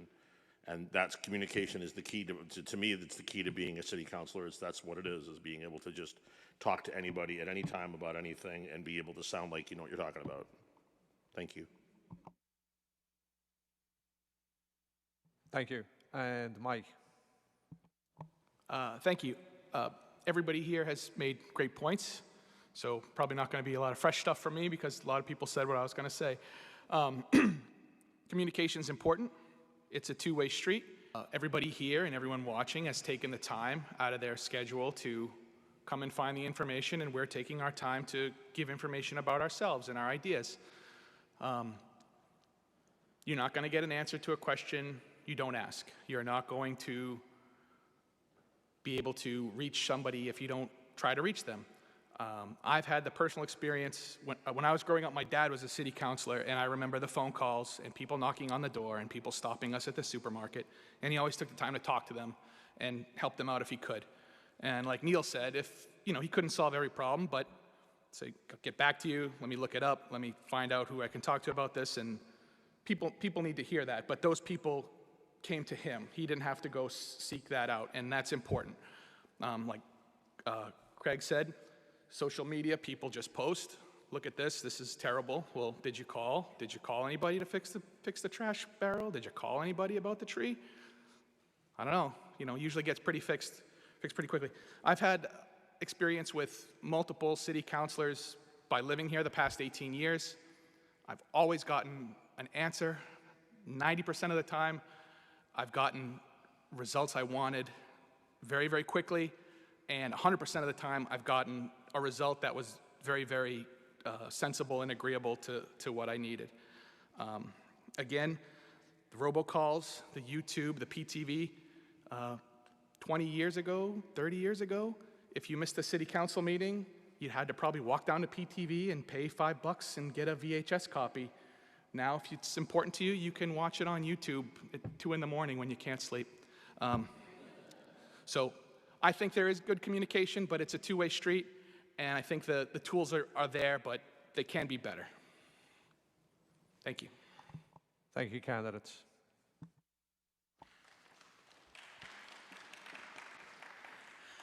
Okay, so we are going to start with closing statements. I want to say that this has been a wonderful evening.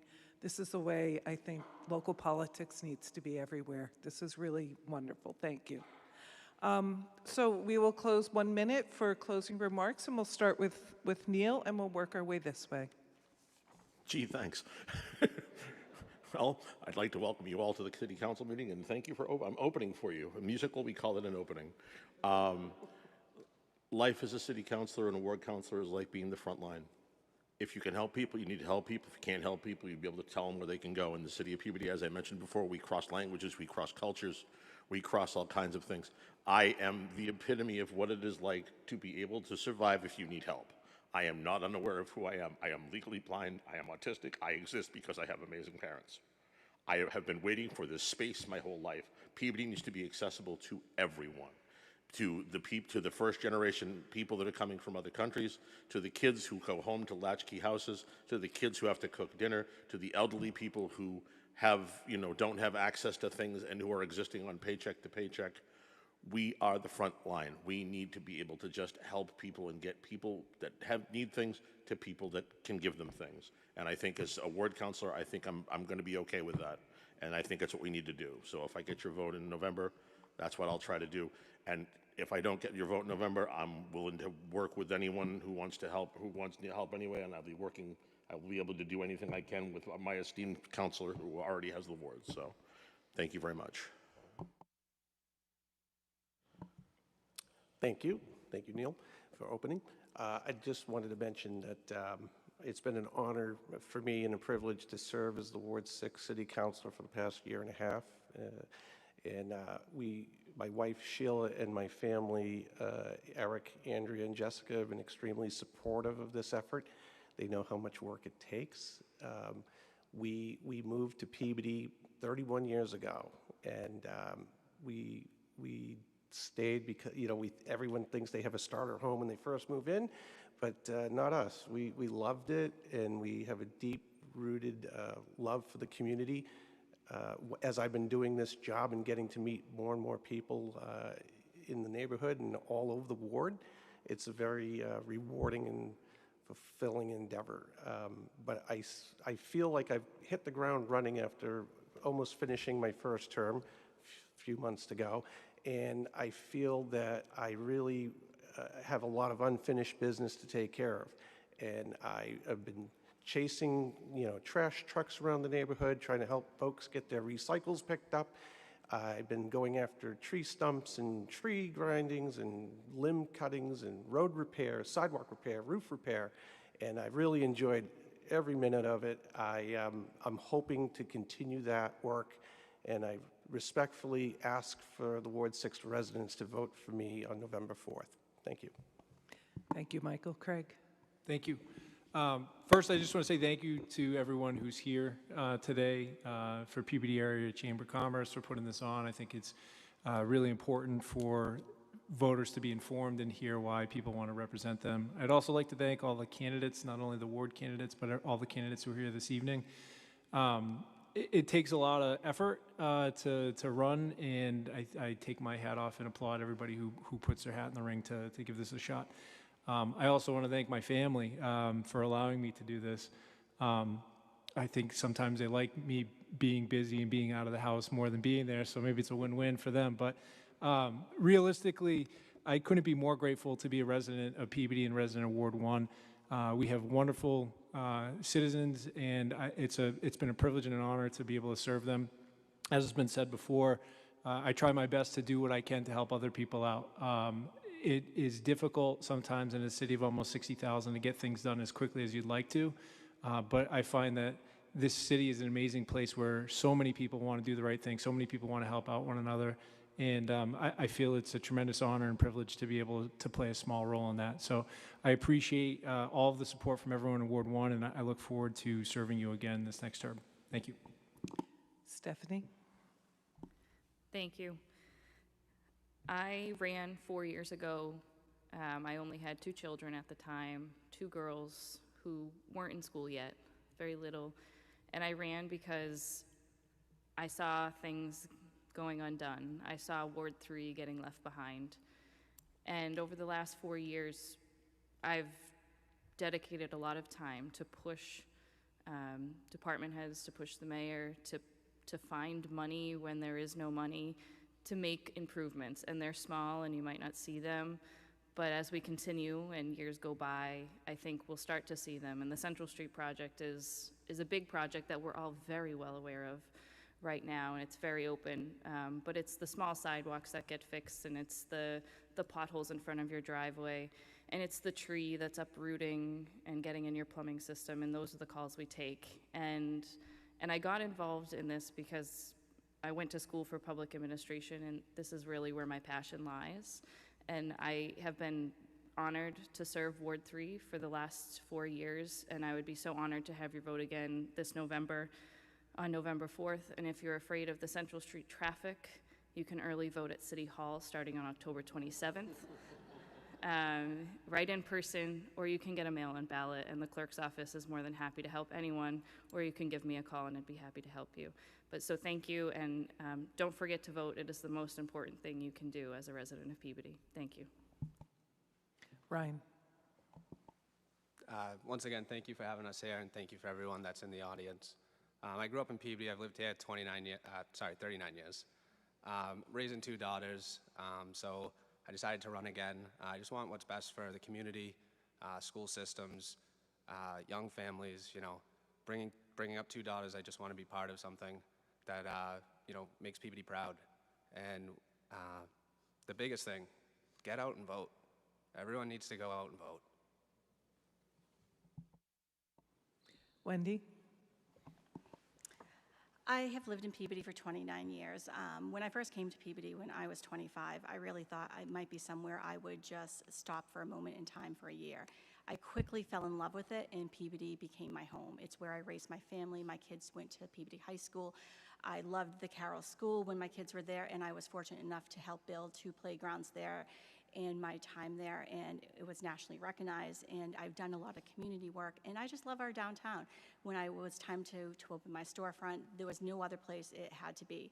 And I believe in our neighborhoods, our community, our residents, and I am not trying to ask for your vote, but I want to earn your vote by talking to you and being committed to you and working very hard for you. Thank you. And Mike? Thanks again. I want to say thank you to my family who took their probably 1 or 2 hours a week off of sports and clubs and work and second jobs and volunteering to be here to watch me speak, which they've heard me do all day. I like the city. I love the city. It's more than a city, it's a community. The best things about this city are the people and the organizations that come together. The sports clubs, the things at the library, the groups at the park, the kids that meet at school. And that's what's important to me. Lost my train of thought, happens sometimes. City council is important. It's the front line, like you said, and I'm here to help. That's what I like to do. I like to help people. I like to listen. I like to see what their problems are and put the pieces together and figure out the best way to solve the problem. And sometimes it's not an easy solution, and I'm the first one to admit I don't have the problems. I don't think anybody here is solving housing crises or fixing traffic overnight or magically finding money to give everybody a new sidewalk tomorrow. But there are things that need to be done, and we're going to try our best to allocate the resources and the time and the people we have and work together to get what needs to be done, done. Thank you. Great. Thank you. And let's just give another round of applause to all the candidates that were here tonight to share their viewpoints with us.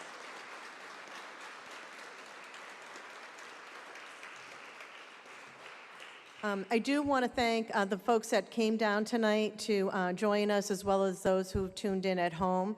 I would also encourage you that this is going to be rebroadcast on Peabody TV at our local channels, so please encourage your neighbors and friends to watch it and get educated. Come out and vote in November. I do want to make two other comments. You will notice there were a couple of candidates that were not here tonight, and mainly that was due to work conflicts. So they did want to be here, but they could not make it work for their schedule. So we did miss them, but reach out to them, find out where they stand on issues. We heard it tonight that communication is a big issue for a lot of folks. I would highly encourage you, as it was said, to come down and sit in some city council meetings. They're really educational, and I am even amazed at some of the things that I've learned tonight from this group, so I thank you for that. Thank you for throwing your hat in the ring, wanting to lead this city with your heart. It's all evident how much you really care, so thank you, and thank you to our panelists.